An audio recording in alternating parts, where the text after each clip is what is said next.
Bem-vindo, bem-vinda ao programa A Escola Dominical na Web TV, programa da Igreja Semente de Deus de São José dos Pinhais, cujo pastor-presidente é o pastor Ivaldo Teodoro da Silva. Nós estamos agora iniciando o terceiro trimestre das lições bíblicas da CPAD e nós vamos estudar, nesta feita, a Epístola aos Filipenses. Essa epístola vai nos trazer grandes ensinamentos a respeito da cristologia, a respeito da alegria em servir a Cristo, mesmo diante das dificuldades. E nessa primeira lição tem o título Paulo e a Igreja em Filipos. O texto áureo da lição está em Filipenses 1:9, que diz: E peço isso, que o vosso amor aumente mais e mais em ciência e em todo conhecimento. A verdade prática diz assim: Paulo tinha uma grande afeição pelos irmãos em Filipos. Por isso, suas orações e ações de graça por essa igreja eram constantes. Então, nós vamos ver que a igreja de Filipos trouxe uma grande alegria para o apóstolo Paulo, para o seu ministério, de forma como era o relacionamento entre o apóstolo Paulo e esta igreja, mesmo que estiveram juntos por um curto período. Os propósitos dessa lição é introduzir a Epístola aos Filipenses, destacando a cidade, a data e o local da autoria. Explicar o propósito, a autoria e os destinatários da epístola, bem como compreender os atos de oração e ação de graças do apóstolo Paulo. E por fim, um objetivo que eu coloco em todas as lições: aplicar à sua prática diária o conteúdo aprendido. Não adianta nada termos o conhecimento se não colocarmos em prática, e isso nós vamos ver bem evidente nesta lição de hoje.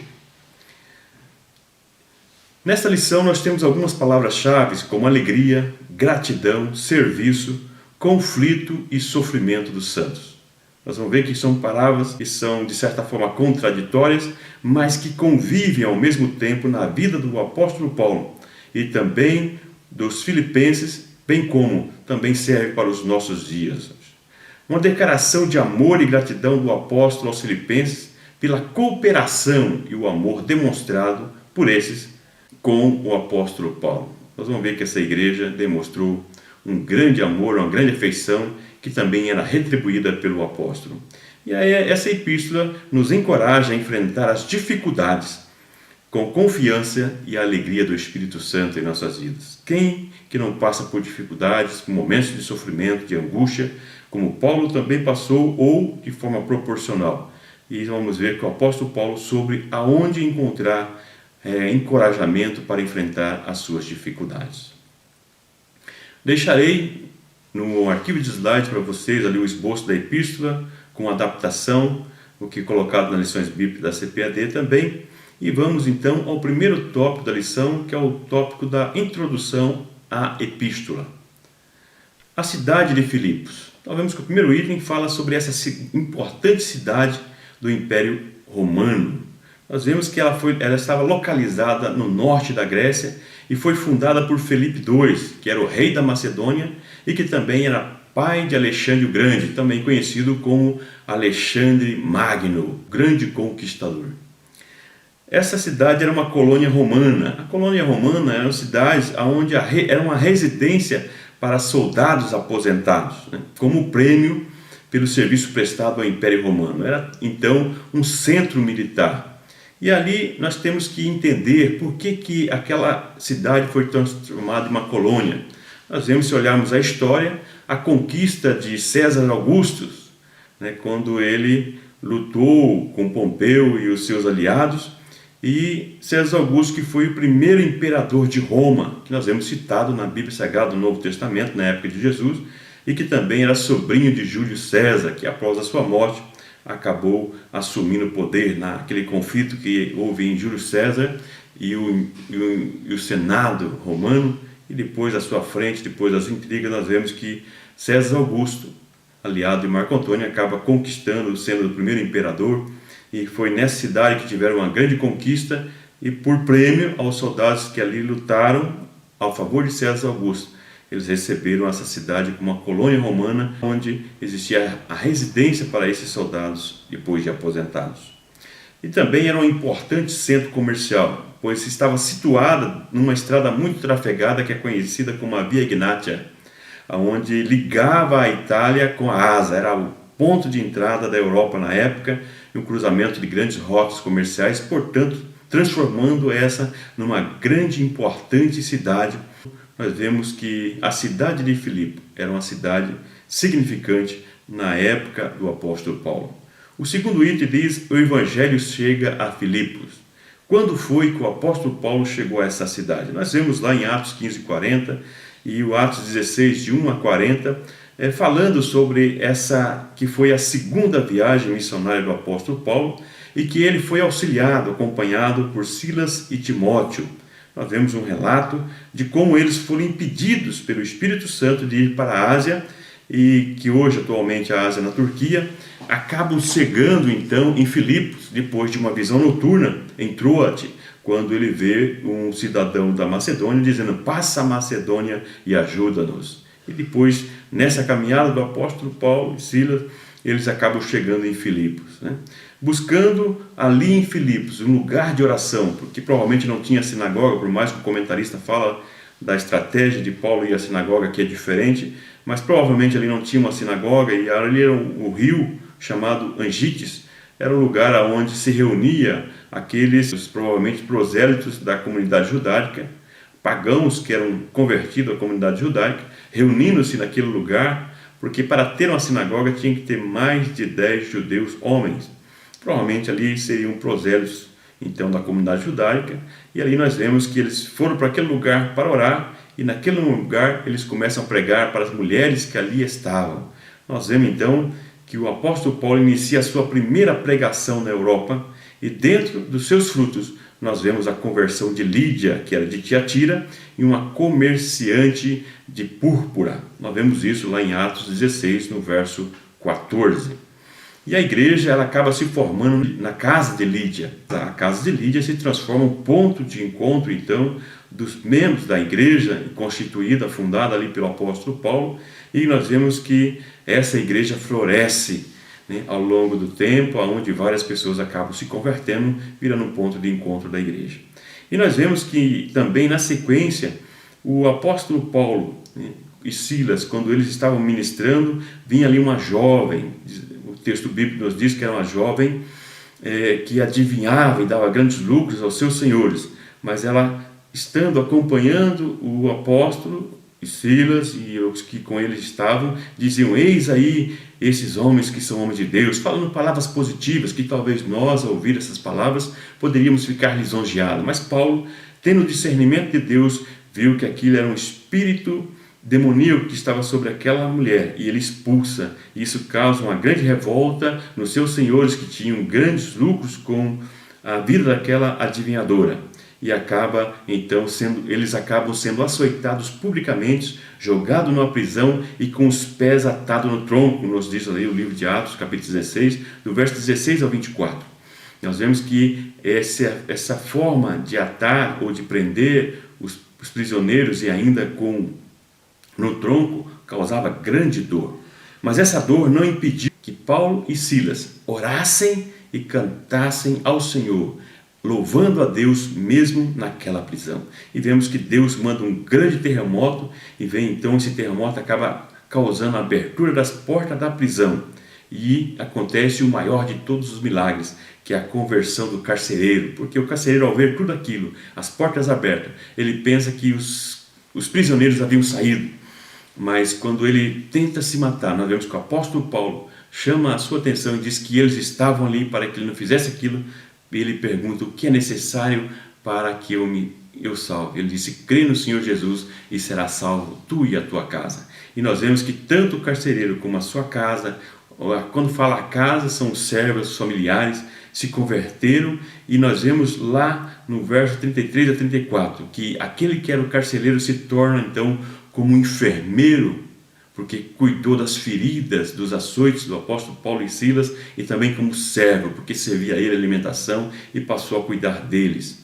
E nós vemos então depois que, quando os magistrados mandam soltar Paulo e Silas, eles questionam, porque ali é uma cidade romana, e eles tinham também que observar os direitos romanos. E Paulo, sendo cidadão romano, ele questiona então o seu direito por ter sido açoitado publicamente. Nós vemos que os magistrados ficam preocupados, soltam e pedem para que eles saiam da cidade, preocupados então com a lei romana. Por isso que o apóstolo Paulo exigiu o direito romano, porque era uma cidade que realmente a maioria dos seus habitantes eram cidadãos romanos e a lei romana era exigida com eficácia.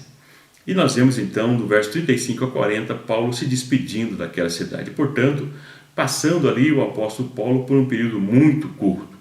Descobertas arqueológicas de uma carta do imperador Cláudio, que foi enviada para o procônsul Gálio, que é citado em Atos 18, ajudam a datar a época que Paulo fundou essa igreja, datando entre os anos 49 e 50 depois de Cristo. Então essa igreja provavelmente foi fundada entre 49 e 50 depois de Cristo.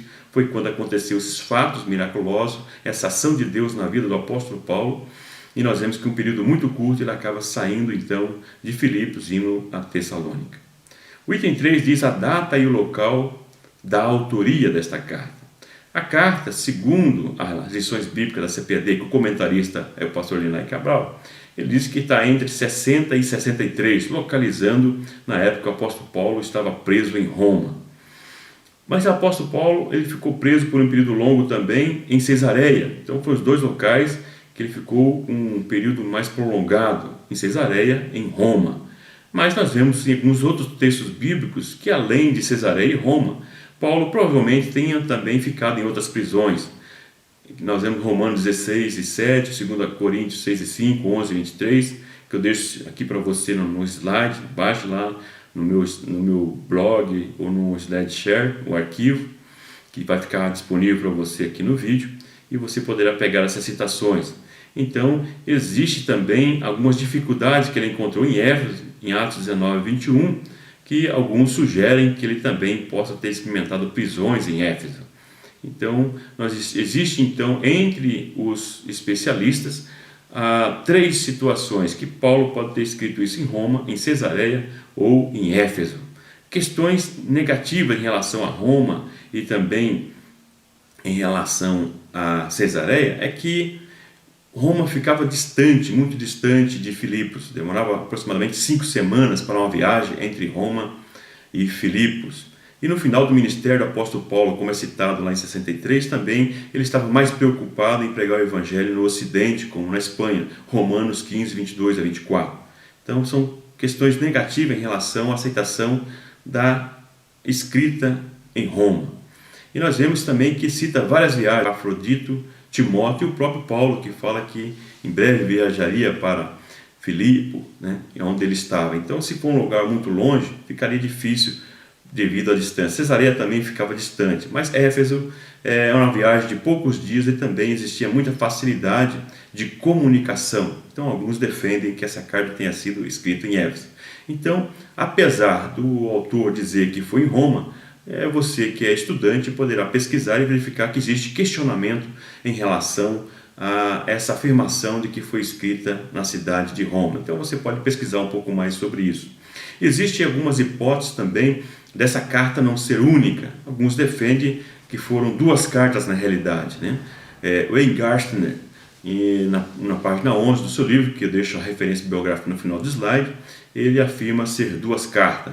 E nós vemos que Comblin ele já afirma na página 9 a 13 que possivelmente sejam 3 cartas, utilizando a questão da mudança abrupta do estilo e conteúdo lá em Filipenses 3.1 para Filipenses 3.2 e também, no caso de Comblin, em Filipenses 4, do verso 10 ao 20, que nós vemos que não há alusão à prisão e também ele cita os adversários de Paulo, um contexto diferente, um agradecimento fora do lugar, se você olhar a questão da coesão e coerência desse texto. Então são alguns questionamentos, além da citação do bispo Policarpo de Esmirna, que cita das cartas, no plural, que o apóstolo Paulo teria escrito aos filipenses. Então, diante desses argumentos, alguns defendem que essa carta não foi escrita num único período. Então, você que é estudante, eu recomendo que você pesquise um pouco mais sobre isso também. Paulo, enquanto estava preso, ele recebe a visita de Epafrodito, membro da igreja de Filipe, que se torna então o portador da mensagem do apóstolo para a igreja. Epafrodito, então, membro da igreja de Filipos, foi o portador da mensagem do apóstolo Paulo para a igreja. Tópico 2, com o tema autoria e destinatários. Lá no início, no versículo 1, nós vemos que é identificado Paulo e Timóteo como autores da carta. E era um costume do mundo antigo, como no mundo romano, no mundo grego, como também no mundo romano, essa citação no início das cartas identificando o autor. Porém, existem também controvérsias em relação à identificação da autoria paulina, alguns questionamentos em relação a isso também. Só para você saber, no meio acadêmico existe já um grande questionamento em relação a isso. As epístolas que são consideradas quase que unanimidade de apóstolo Paulo é o livro de Romanos, as 2 cartas de Coríntios que nós conhecemos e ao Gálatas. As demais, existem alguns questionamentos no meio acadêmico, para que você possa pesquisar a respeito disso também. Mas vamos levar em consideração a autoria paulina, por mesmo que não seja, nós vemos que estão relatando sobre o que havia ocorrido com o apóstolo Paulo. O fato de Timóteo ser citado não significa necessariamente que o apóstolo Paulo, ou que Timóteo seja coautor da epístola. Alguns exemplos, nós vemos que a epístola é citada na primeira pessoa. Então, o costume de Paulo é receber auxílio também nos seus escritos, como em Romanos 16, 22, 1 Coríntios 1 e 1, Colossenses 1 e 1, nós vemos também que pode ser um dos argumentos para defender que Paulo escreveu e apenas cita que Timóteo estava ali auxiliando ao seu lado para dizer aos que, como Timóteo era bem aceito e conhecido pela igreja de Filipe, citando que ele também estava junto com Paulo, né? Então, há ênfase para a autoria de Paulo nesse sentido. No item 2 diz os destinatários da carta, todos os santos, né? Os cristãos de Filipe são chamados pelo apóstolo Paulo de santos. No verso 1, tratamento comum do apóstolo Paulo também em outras cartas, como nós vemos em Romanos 1 e 7 e 1 Coríntios 1 e 2. Isso não quer dizer que eles fossem santos exclusivos, né? Porque Paulo diz que em Cristo Jesus, falando de uma relação de comunhão, de separação desses santos da igreja em relação a Cristo, né? Esse relacionamento, a comunhão com Cristo, como santos, ou seja, separados para a adoração a Deus. Em Gartner, na página 14, ele diz que em Cristo todos os membros são santos, porque a justiça e a santidade dele lhe vai sendo atribuída. Dele quem? De Jesus. Ou seja, a santidade de Jesus vai sendo atribuída aos aqueles que o aceitam como seu Salvador e têm ele como Senhor nas suas vidas. No Novo Testamento, todos os crentes em Cristo são chamados também como santos. Então, não vem aqui, através desse texto, defender que o apóstolo Paulo está dizendo que aqueles eram santos no sentido de ser intercessores, de ter uma comunhão diferenciada com Deus, ao ponto de interceder, como muitos teólogos vêm defender essa questão de um santo intercessor. Nós vemos que o único mediador entre os homens e Deus somente é o nosso Senhor e Salvador Jesus Cristo. No item 3 diz alguns destinatários distintos, bispos e diáconos. Bispo e diácono pode dar a entender uma preocupação do apóstolo com a liderança espiritual da igreja. Mas é importante ressaltar que primeiro ele menciona os santos em Cristo Jesus, antes de mencionar os seus líderes, os bispos e os diáconos. Aqui, ao meu ver, chama a atenção da função dos líderes a partir do povo de Cristo, não o contrário. Ou seja, dando uma ênfase maior para o povo como unidade, como a igreja de Cristo, e os líderes com a função de servir, estar atento para servir e orientar o povo, e não, como nós vemos muitas vezes nos nossos dias, pessoas que por serem líderes religiosos acabam sendo opressores das suas ovelhas, achando que são muito mais importantes, melhor do que a sua igreja, os seus servos que ali estão servindo, e muitos, ao assumir o poder, acabam agindo de uma forma opressora sobre os membros da igreja, se achando como dono da igreja. Então, os líderes são colocados para servir a igreja. Episcopo tem o sentido de aquele que olha por algo. Então, são líderes olhando pelos membros e ajudando-os a servir a Cristo, e não oprimindo. Então, vem a aplicação prática aqui. Você que é líder, é um servidor ou um opressor? Tira vantagem das suas ovelhas na posição que você serve, ou tem prestado um favor ao reino de Deus, auxiliando e orientando as suas ovelhas? O item 3 tem o título Ação de Graças e Petição pela Igreja de Filipos, baseado no verso 3 ao verso 11. O primeiro item diz as razões pela ação de graças. Qual foi a razão da ação de graças do apóstolo Paulo? O Evangelho criou um relacionamento de amor fraterno entre o apóstolo e a comunidade filipense, um dar e receber contínuo. Então, a epístola evidencia uma grande comunhão entre o apóstolo Paulo e os membros da igreja de Filipos. Nós vemos que o apóstolo Paulo ficou por um pequeno período naquela igreja, mas criou uma grande afeição, um grande relacionamento fraterno, um amor fraterno entre o apóstolo e aqueles membros da igreja. A compaixão dos filipenses era a razão da ação de graça do apóstolo Paulo, quando da sua prisão, que nós vimos lá em Atos 16, e a defesa e a confirmação do Evangelho, isso está no verso 7, quando ele fala dessa compaixão dos filipenses. Ele dava graça a Deus pelo auxílio que eles deram enquanto estava preso, na defesa e a confirmação do Evangelho do apóstolo, enquanto ele estava naquela cidade. Então nós vemos uma cumplicidade daquela igreja, uma relação muito grande, e isso leva o apóstolo Paulo a agradecer a graça a Deus pela vida daqueles membros que o auxiliaram. O autor se sentia confortado pela atitude dos filipenses, mesmo que ele estava numa prisão, ele se sentia confortado pela forma como foi tratado por esses membros da igreja. Então nós vemos que isso é muito importante para as pessoas nos momentos de dificuldade, de tristeza, quando lembra dos irmãos que trata com amor e dedicação. Por isso que é importante o amor entre os irmãos.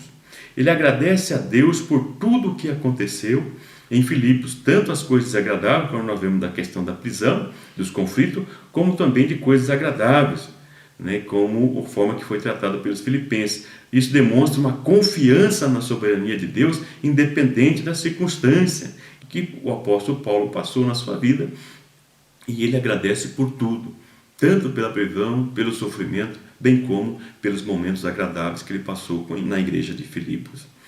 Todos vocês, ele cita por 3 vezes nesse período, nesse texto que nós estamos estudando.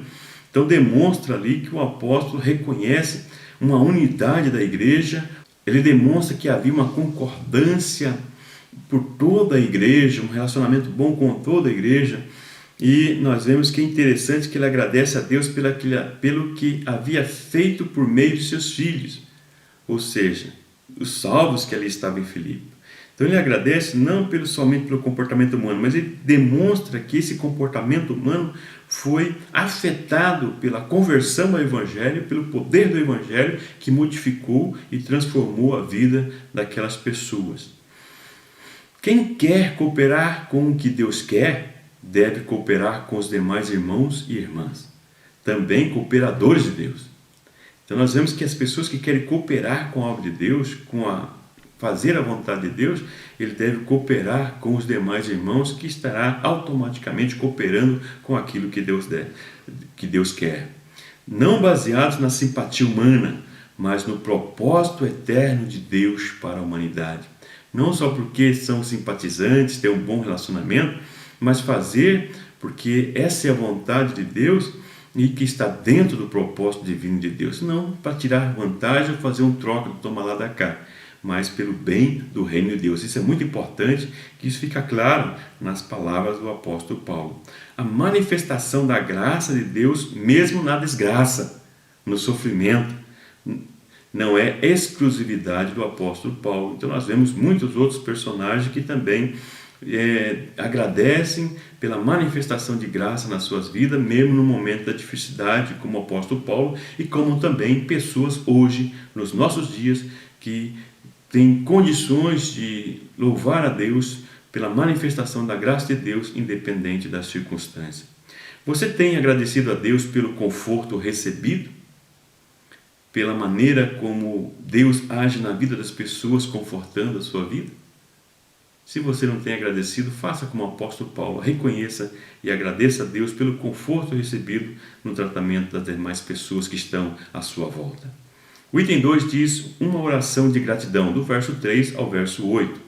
O apóstolo Paulo demonstra aqui um reconhecimento pela cooperação no Evangelho, bem como no auxílio em suas dificuldades, porque essa igreja de Filipos é uma igreja que o auxiliou desde o início do seu ministério, sustentando-o nas suas necessidades, bem como na cooperação do Evangelho, mas não somente na cooperação do Evangelho, mas também contribuindo no seu ministério diante das suas dificuldades. O apóstolo Paulo reconhece esse tratamento recebido e agradece, pela cooperação que eles haviam feito e pelas suas contribuições.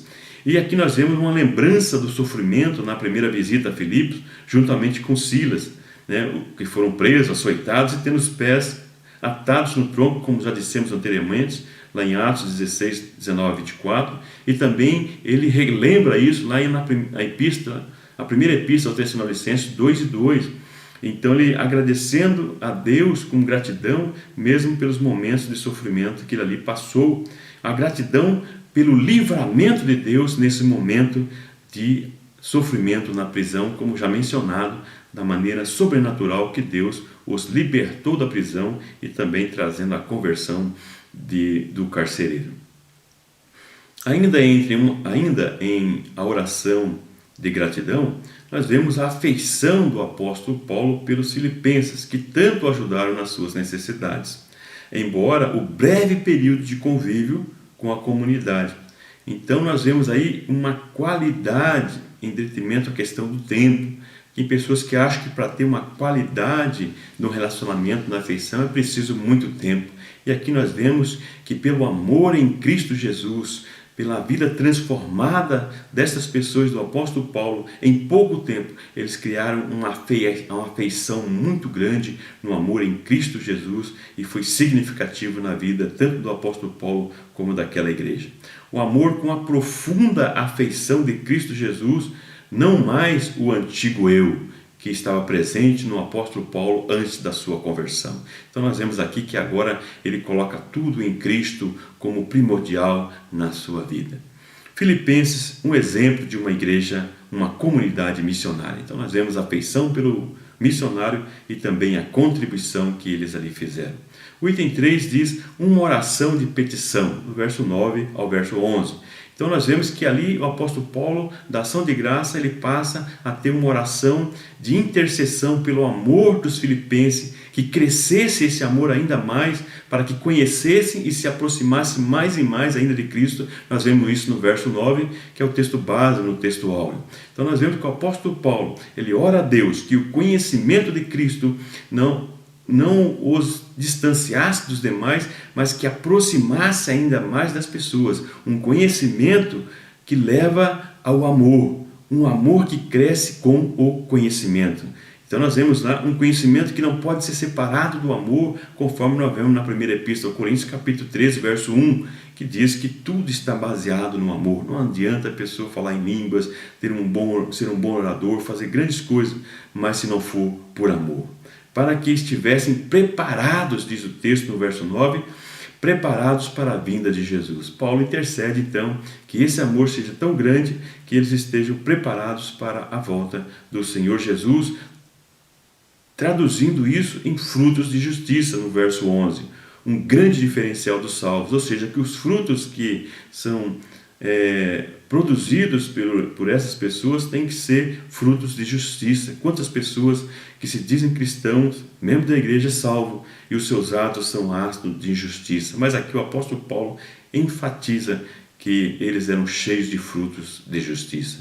A garantia de um final feliz é o amor e fidelidade de Deus, que prometeu a volta do seu Filho em glória para colher os frutos de sua obra salvadora. Então é importante nós estarmos atentos para a promessa da volta de Jesus também, e estarmos preparados como os filipenses também estavam para a volta de Jesus. O amor a Cristo tem produzido frutos de justiça em sua vida? É a aplicação pessoal. Porque se você diz que ama Cristo, é um servo de Deus, como Filipenses, você também tem que produzir frutos de justiça em sua vida. O conhecimento adquirido tem aumentado o seu amor ao próximo? E aqui o apóstolo Paulo orava para que o conhecimento que eles iam adquirindo a respeito de Cristo aumentasse o seu amor ao próximo. Você está preparado para a vinda de Jesus? Paulo diz aqui que os filipenses estavam buscando o amor e o conhecimento de Deus de forma que eles estavam preparados para a volta de Jesus. E nesta lição, então, nós aprendemos que o amor refletido pela ajuda e cooperação eleva o conhecimento de Cristo pelos verdadeiros cristãos.